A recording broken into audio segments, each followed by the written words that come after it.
কিরে বন্ধু বন্ধু, কে বন্ধু, কি হয়েছে? আমি তো সকাল থেকে খুঁজেছি, তোর গার্লফ্রেন্ড না একটা চিঠি দিছে, দে। কিন্তু একটা শর্ত আছে। কি সত্য? 50টা টাকা দেওয়া লাগবে। 50 টাকা? হ্যাঁ। আসলে लेकिन एक सेकंड দে। বন্ধু আমার এখানে পড়াশোনা দিনি। ওকে। কি লেখা আছে? আগে আমার একটা সর মার।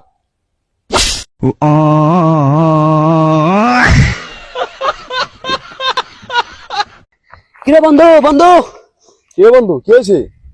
আমি তো সকাল থেকে খুঁজেছি, তোর গার্লফ্রেন্ড না একটা চিঠি দিছে, দে। কিন্তু একটা শর্ত আছে। কি সত্য? 50টা টাকা দেওয়া লাগবে। 50 টাকা? হ্যাঁ। আসলে लेकिन एक सेकंड দে। বন্ধু আমার এখানে পড়াশোনা দিনি। ওকে। কি লেখা আছে? আগে আমার একটা সর মার।